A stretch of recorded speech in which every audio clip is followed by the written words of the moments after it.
Hey guys, so here are some things I used to struggle with, or I still struggle with, living with type 1 diabetes. I think a lot of people living with type 1 diabetes also struggle with that. I wasn't told by my doctor, I just learned from experience. One is waking up with body and joint pain, like body pain, joint pain, whatever it is. Especially when I went into like hypoglycemia in the night, or I wake up with a high blood sugar level.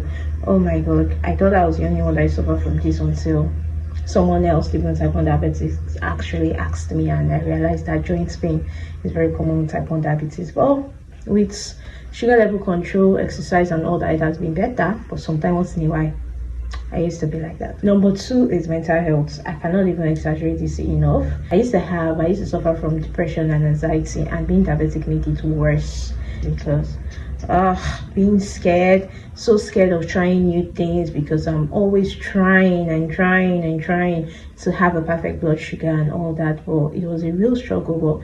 But later on I learned that having a very good blood sugar, I think everybody is good for. But I cannot come and kill myself. Sometimes once in a while we still need to try out new things, learn from it, then adjust properly. But even under this mental health, we have things like going into hypoglycemia in the middle of a class, or in the middle of something very important, and then I'm like having a lot of adrenaline pumped into my blood, and I am so upset. Nobody really did anything to me, but I'm just so angry, or having mood swings when my sugar level tends to fluctuate a bit. Mental health, yes. Number three is sometimes balancing my career with my health management. It was so difficult when I nearly became a nurse, when I nearly graduated from the hospital, trying to balance it, my activity level, my insulin adjustments, my exercise. Some days as a nurse I'm extra busy, and maybe that day I didn't even know I was extra busy, so I took my full dose of insulin, and then I'm going into hypoglycemia multiple times in a day, or having night shifts, and I should be sleeping, but that was so difficult. But now I'm learning to adjust. I'm adjusting, and it's been good. I've been doing very well in my career.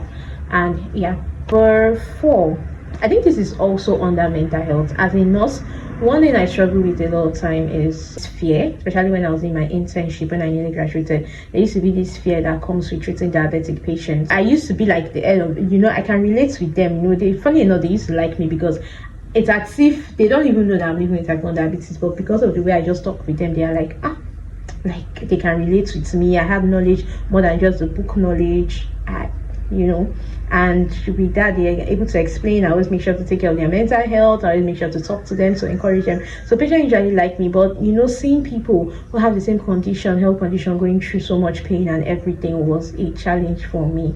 It was a challenge to my mental health. So I think, this is under mental health. Should I categorize that as 4? Number 5 is dealing with people who are always trying to use you for money, who are always trying to sell herbs to you, and dealing with people who are always like pity. Pity is not a bad thing, don't get me wrong. Like people who try to say, who trying to empathize with you.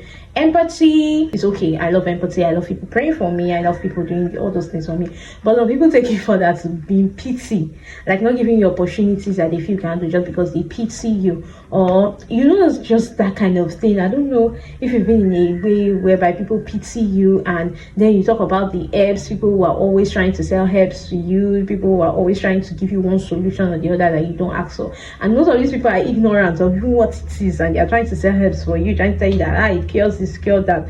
Please go and do your research. Thank you. Number 5, trying to explain diabetes to people. I love explaining diabetes to people. Before I used to get upset when people ask some kind of crazy question, but now I think I find joy in explaining to people, because I realize that it helps with anxiety that comes with living with diabetes and all that. So, but then sometimes some people can be so frustrating that you're trying to explain to them in the layman language. I'm a medical personnel, but I still try not to use medical terms.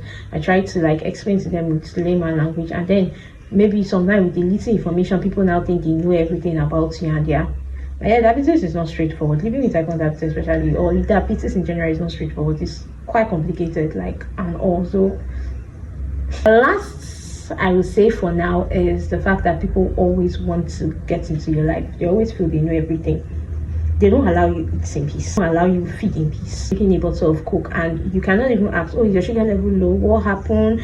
Okay, Normally my mind, what I thought is that diabetics are not supposed to drink coke. Okay, so please can you explain how do you balance it and all that? No, they'll just come and tell you, should you be drinking this, should you be drinking that, you're not taking care of your health, you're not doing this, you're not doing that.